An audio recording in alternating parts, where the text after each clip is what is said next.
Today on Fresno State Focus, how the high-speed rail is affecting downtown Fresno businesses. Also, how the Dream Outreach Center is helping students graduate from college. Plus, we take a look into the Reading and Beyond program and what it does for kids. Fresno State Focus starts now.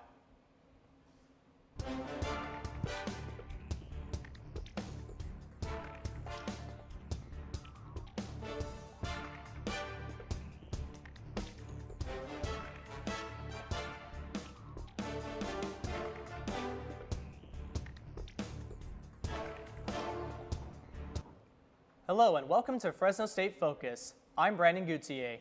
And I'm Nichelle Antonio. What used to be a town full of Chinese celebration and culture has turned into what most people consider a ghost town today. Unrecognizable streets, empty buildings, and poverty make up Chinatown in Fresno. It wasn't always this way, but with the high-speed rail building its foundation in the heart of Chinatown, many businesses and people are being affected.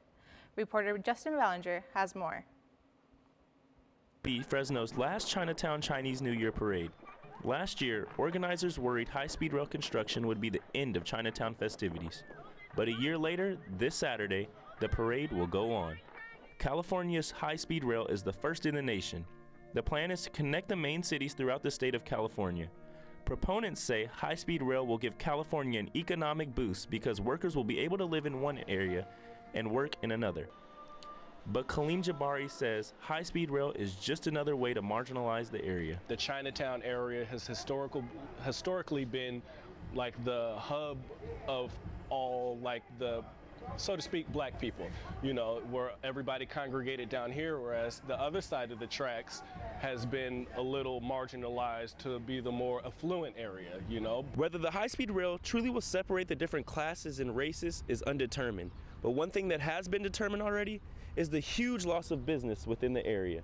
Central Fish Company manager Morgan Doizaki has seen his customers begin to trickle away. Some of our walk-in customers are disappointed that they don't get to go to Central Fish anymore. It's not as convenient. So by wiping out our customers, it definitely affected our business, and shutting down all these streets, you know, makes it very difficult to get into Chinatown. Many locals say high-speed rail is dividing their community, but others say the project will create jobs and help the environment. So what the high-speed rail would do is to help, I guess, mitigate that issue in the long run, to where we're not polluting their environment, and also providing an alternate mode of transportation for what should have been in the country a while back. Chinatown revitalization organizers who sponsor the parade say they are optimistic there will be a parade next year. Justin Ballinger, Fresno State Focus. The big question is whether there will be a parade this weekend, and it's not the high-speed rail that's the problem. Joining us this afternoon is Terry Dolph, Chief Engineer for CMAC, the Community Media Access Collaborative, who is televising the Chinatown Parade. Thanks for being here, Terry. My pleasure. So tell us about the Chinatown Chinese New Year Parade this upcoming weekend. Well, it's this Saturday. It starts about 10 a.m. in downtown Fresno, Chinatown. It's the 16th annual Chinese New Year Parade celebration. It's celebrating the Year of the Monkey, which is coming in. CMAC will be televising with a student crew from the Mass Communication and Journalism Department at Fresno State, giving them a chance to work a live remote truck. And it should be fun for everybody. If you haven't been to one of the parades, people should come out. So what can people expect different in this year's parade than previous ones? Oh, just bigger and better. There's going to be more booths selling food and crafts, and there'll be more dancers. There'll be more dragons dancing, and bands playing, and just jugglers and all sorts of fun type parade stuff. Now there seems to be a lot of participation from major corporations. How does this benefit the parade?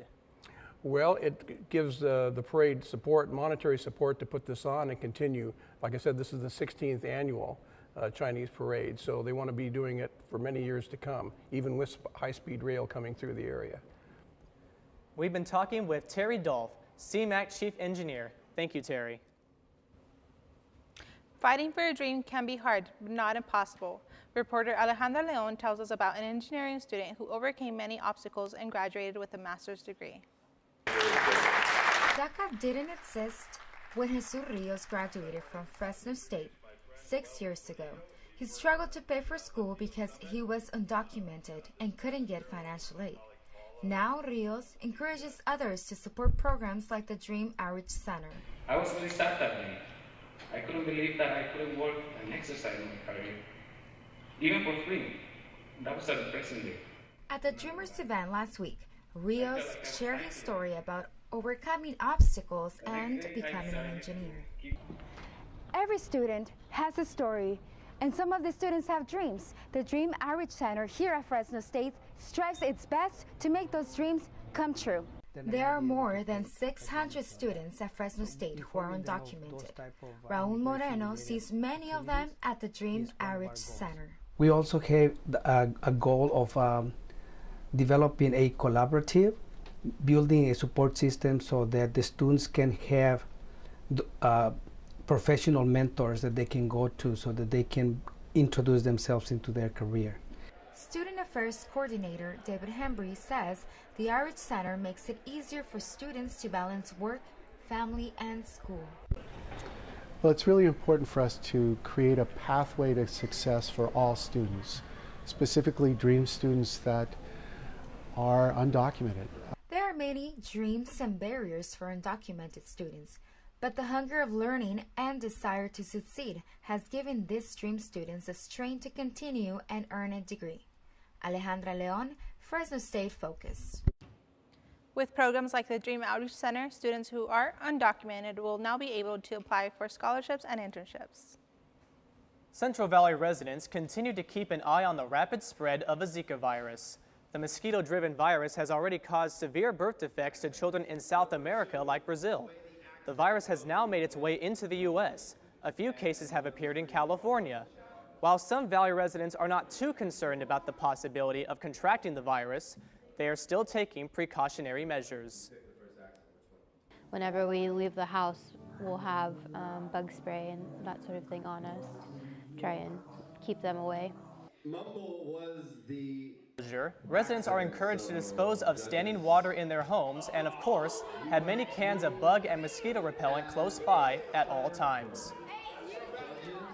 Now let's go to Janet Zaragoza with our entertainment report. Thanks, Nacheli. A special exhibition is taking place in the Henry Madden's Library Eclipse Gallery.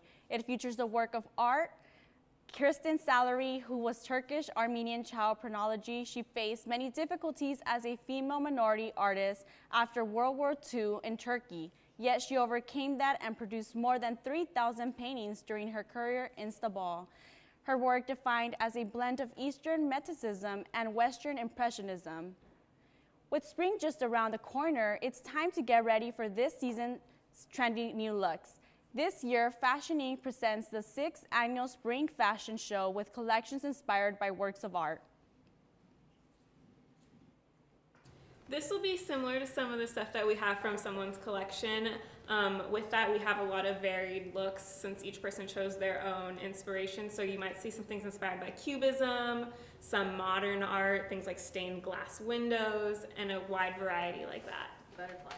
The show will take place next Saturday, March 12 at 6 o'clock in the Satellite Student Union. Students, faculty, and staff are free with ID and $5 for general public. This is one you don't want to miss. There will be an art showcase, dance performances, and much more. A comedy that withstood the test of time is in rehearsals right now in the Dennis and Shirley Woods Theater at Fresno State. Molière's Malpractice or Love's the Best Doctor opens March 11th. Professor Ruth Griffin is the director. The play was first presented to King Louis XIV in the year 1665. Dr. Griffin has made only a few changes to bring it up to date. Make sure to tune in next week for Joseph Castellan's behind-the-scenes look. Well, hard to believe, but it's already the Grad Fest. The home stretch event gets underway next Wednesday and Thursday, March 8th and 9th.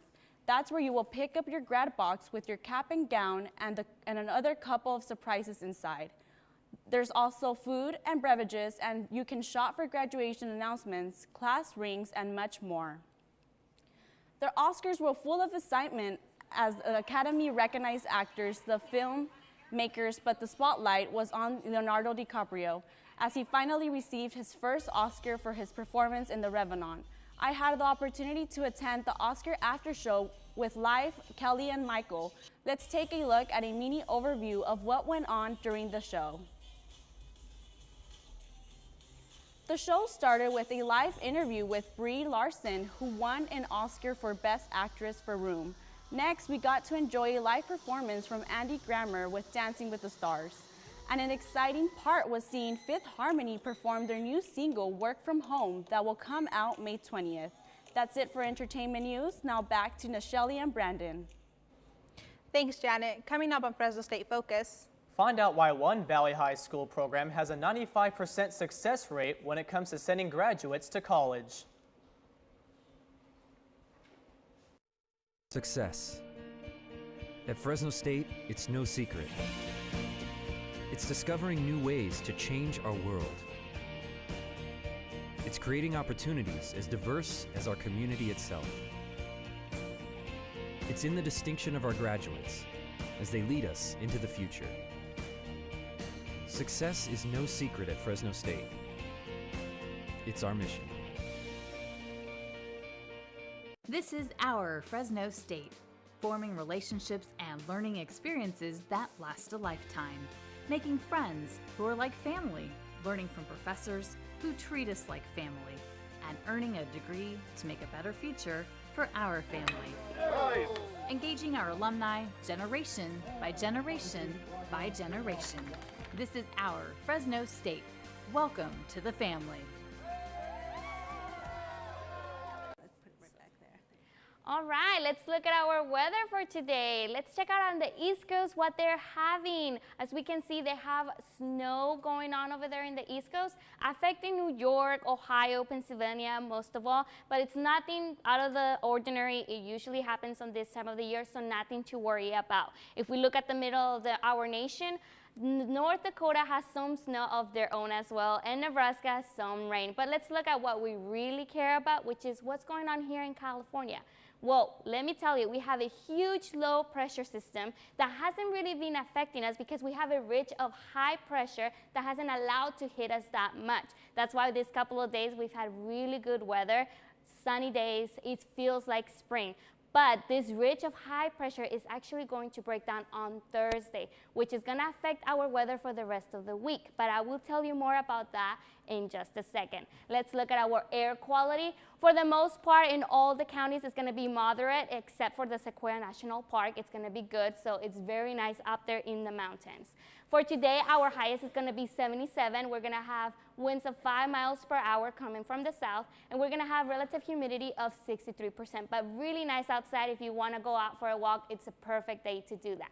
Now, let's look at our 7-day forecast. As I told you, today is going to be sunny. It's nice. Our highest is 77%.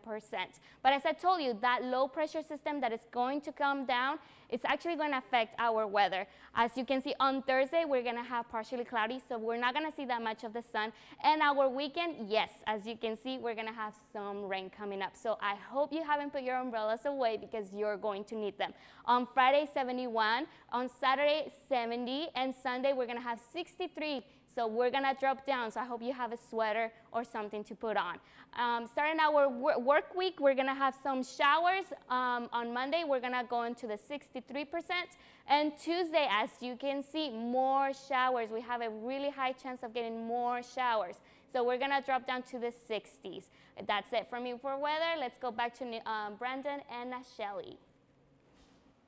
The results from Super Tuesday are in, and with the main presidential candidates earning important wins throughout the country, the race for the presidency is heating up. Joining us now is Fresno State Political Science Professor Lisa Bryant. Lisa, thank you for joining us today. Thank you for having me. So can you explain what Super Tuesday is and its significance? Sure. So Super Tuesday is the day of the year when a large number of states have primaries or caucuses. So yesterday we had 10 states with primaries, a few states with caucuses. And what happens is when primaries take place before March 15th, then the delegates get proportionally distributed to the candidates. After March 15th, it can be a winner take all. So states like to front load those primaries so that their delegates get distributed proportionally across the candidates. So it really can be a day where, you know, big winners means that it really sort of pushes you more towards being the confirmed candidate for the presidential nomination from your party. Based on the results, who do you think has the overall support from Fresno? So Fresnoans haven't voted yet, so it's really hard to know. I think that young people in Fresno are very energetic in terms of supporting Bernie Sanders, and he's actually getting a lot of support here. Older, sort of established Democratic voters are really in favor of Hillary, sort of what we're seeing across the country. I haven't really seen much on sort of Republican distribution of support in Fresno, so it'll be really interesting to see what happens as we progress through the campaign here. So turnouts at voting booths have been low the past few years, so if that trend continues, how will that impact the November results? Well, turnout in the presidential election in 2008 and 2012 was actually high. In midterm elections, it's been really low. And historically, primary turnout is always low. It's always those really committed voters that turn out. This year's been really interesting because we've been seeing low turnout among Democrats, but we've been seeing actually really high turnout among Republicans. So Trump and Cruz and Rubio and everything going on, it's been sort of energizing the Republican Party. Will that hold on to the general campaign? I don't know. General campaigns are just such a toss-up, you know. Primary voters are dependable. They're those strong partisans. But in the general, I think I'm actually leaning towards it's probably going to be a low turnout year. There's a lot of non-traditional candidates running, and I think people don't really know what that means for politics. Okay. So that was political science professor Lisa Bryant talking to us today about the impact of Super Tuesday. Thank you for being here. Thank you for having me. A program that started a little over a decade ago with the hopes of providing kids with next-level education is flourishing at its all-time high. Reporter Alex Macias gives us an inside look at the Roosevelt Health Academy and what kind of opportunities the teachers are trying to give their students. Biology teacher Daniel Jung has been teaching at Roosevelt High School 23 years. He has spent the last 18 of them teaching the Health Academy. Some of Jung's students don't even see college as a possibility. The number's getting higher. Probably 90 to 93% this ballpark of our students are really underprivileged, which you would consider at-risk students. Roosevelt High School is known for its ties to performance of the arts, dance, and its soccer pedigree, having captured 6 soccer championships. What most people don't know is that inside the classroom like this, there's a program where more than 95% of their kids go on to college. Students like Brian Rosales, who's a senior in the academy and plans on attending Fresno State to be a surgeon, feels that some of the students don't give enough effort in their studies. They do what they want to do and they make their choices, and mainly because how they got raised and how they didn't get independence from their family. Robert Ramirez is the director for the Health Academy, and he's a history teacher. Ramirez has been in charge of the academy for the past 2 years, and the most satisfying part for him is seeing his kids bond with each other, seeing the effort they put into what they are learning, and finally seeing that hard work pay off in the long run. Because where we just kind of bond, enjoy each other's company. And then after that, they have to earn points in order to take a trip. So it's through GPA, attendance, and the participation in activities. His ultimate goal, he says, is to send his kids off to college and for them to experience something that they've never experienced before. To really get the kids out of the city, to let them see there's much more out there that they can be a part of. And as they get older and they get into their careers, those are the things they can do. So we try to expose them to the world around them. The Roosevelt Health Academy are looking to start an ENT program with the American Ambulance. The program will start looking for candidates at the end of this semester. Alex Macias, Fresno State Focus. Coming up in sports, find out who were chosen players of the week from our Fresno State Bulldogs. Plus, we have an exclusive interview with the Valley Champions coach, Juan Magana, and his 2 former captains. Stay tuned for sports with Cecilia Murillo. I got the bulldog spirit up in my head. Up in my head.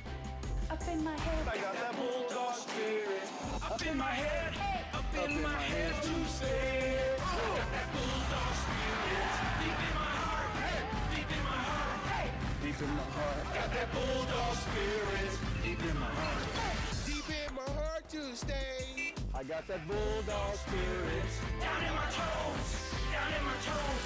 Down in my toes. I got that bulldog spirit down in my toes. Hey. Down in my toes to stay.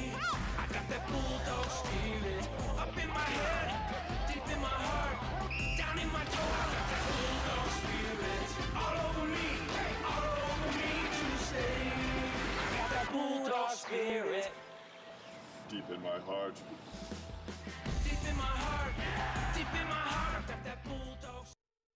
The Fresno State Bulldogs were looking to go to the big dance, but before we move to the future, the Dogs had a history night in New Mexico. In the first half, we have the Dogs running the 2-on-1 fast break, and we see here the dime pass from Julian Lewis to Cullen Russo, and Russo slams it down with a one-handed dunk. A little later in the same half, we see Cullen Russo with a beautiful alley-oop pass to Karachi Edo. Next, we see Edo sky over a New Mexico defender. Let's go to the second half, where the Bulldogs were up. The Dogs' dunk contest continued when Russo went baseline with a nasty jam over the Lobos. In the end, the Bulldogs beat New Mexico 92-82, and the Dogs make history as they get their first win in school history in New Mexico. And now for this week's special segment brought to you by the Mountain West Network, Fresno State's Players of the Week. The Women's Basketball Player of the Week is Bego Foz Davalos. The Men's Basketball Player of the Week is Marble Harris, and the Men's Baseball Pitcher of the Week goes out to Jimmy Lambert. Congratulations, Bulldogs. Now, for another level of sports, let's bring it down to a notch to high school soccer. In Division 6 of the Central Section CIF, the Mendota Aztecs were the hosts of the Valley Championship for 2016 against the Avenal Buccaneers. The Buccaneers were the champions of last year's season and going for their second on Friday. The Aztecs and the Buccaneers put up a good match, but in the end, one has to lose the battle. After a penalty kick in the first half by Johnny Trejo and a stunning goal in the second by Enrique Orellana, the Aztecs were able to keep the win at home with a total score of 2-0. Joining us today is Mendota's head soccer coach Juan Magaña and his two team captains Johnny Trejo and Enrique Orellana. Thanks for joining us, gentlemen. You're welcome. So, what was the emotion like before, during, and after the match? This actually started since we found out we're going to championship versus Avenal. I couldn't sleep for a couple days, just trying to think which way we would play. And because their coach, he's been around for 15, 16 years, so it's a kind of a battle of coaches at the same time. So, me was just trying to figure out how to play, which formation, how to get the guys ready. But from the beginning of the season, I knew I had a bunch of players that we would get it together eventually and get to this big game, and it was just a matter of going out there and executing the game plan. What about you two gentlemen? What was it like before, during, and after the game? It's the best team playing with the Mendota High School team. We all work hard, so we prepare really well. Thanks to Coach Magaña, he told us good. It was an amazing feeling after the game because this was my first year winning it, and I believe we worked hard and made our dreams come true. So this is your second year coaching at Mendota, is this correct? Yes, actually, I had an in-between. My first year was 2 years ago, and I got married the second year, and for other reasons, I couldn't come back and coach. And my first year, we went all the way to the finals against Farmersville, and we lost. We were shut down 2-0, the same score we won this time, 2-0. And, the second year, I couldn't come back. The kids had another coach. And this year that I came back, they had no coach. So, they reached out to me, asking me to come back and coach. And, I'm married and work, and they have other responsibilities. But spoke to my wife. She was, gave me the go. And that's the main reason I came back. And, it was a great story, man. I knew it right when I came back. I told them, let's finish what we started. And we did it. So now we're champions. Where is your soccer career going, or where do you guys plan on going with your soccer career after high school? Well, this is my last year, senior year, and I'm gonna be attending Fresno City, and from there, I'm gonna join their soccer team and keep going, see where it will get me. What about you, Danny? For me, I'm still a junior. I'm leaving my options open to see where I could go. Right now, I'm focusing on just getting better and see where next year, see what I could do. And what about you? Now that the season is over, where is your coaching career headed? Oh, hopefully just getting started. Second year as a coach, so hopefully you can go to more championships and keep winning more. May I add though that my player Danny Trejo, he actually already been he's being looked at by multiple schools. Fresno Pacific already offered him a full ride as a junior, so he's a really, really good player, and hopefully he improves this for next year and he gets more options out there for school. We have been talking with former Valley champions, the Mendota Aztecs. Congratulations once again to you guys. And now back to Nichelle. How much can a few hours with a tutor help a student? You might be surprised that it can not only help a student academically, but also personally. Reporter Miriam Perez has a story. We make stuff like bunnies and balloons. 7-year-old Angel Hernandez has been part of the Reading and Beyond after-school program for 2 years now and stands out for his hard work and participation in class. But before coming to the program, Angel was struggling. His comprehension wasn't there. He was able to read pretty good, but when it came, to answer questions about the story, he wasn't able to remember much of the details. It was Reading and Beyond's after-school program that helped Angel stay focused on his studies and work on his comprehension skills. The tutors give one-on-one help to the students and take the time to explain to them what they may not have understood in class. The program also helps students stay away from one of the biggest distractions that many of them have when they get home from school. They get distracted at home with their electronic devices, and I don't like them to be too attached to them. But technology is not the only obstacle students like Angel have to face day by day. Parents like Maria, Angel's mom, struggle to help their kids with homework. Many parents don't have an education and can't help. They also work long hours, and when they have to decide between going to work or help with homework, the decision is obvious. I have a lot of things to do too. I also work and everything, so I like the fact that even though I can't help them, there is someone who can. After the last school bell rings, many students head to their homes where no one can help them with their homework. Angel is a great example of how after-school programs understand parents' struggle and bring a helping hand to these families. Reading and Beyond has helped Angel not only academically, but personally as well. He's more outspoken. He's not afraid to answer questions even when they're wrong. Angel's mom is glad to know there's a safe place for her son to do his homework and get all the help he needs. Miriam Perez, Fresno State Focus. Angel is just in 2nd grade, but he already made his mind of what he wants to be when he grows up, a school principal. The reason? He says that principals work hard and he likes to work. What a great story. I know. These students are getting help from people outside of their parents, and it's really impacting their lives. Yeah, it was really nice to go out there and see this kid. He was telling me he loves the program, and the mom actually told me that his two old, Angel is an example for his two older siblings, and so now they might start going as well. So the kid is such a wonderful kid. Next time on Fresno State Focus, learn about how one Fresno mother is trying to raise awareness against distracted driving.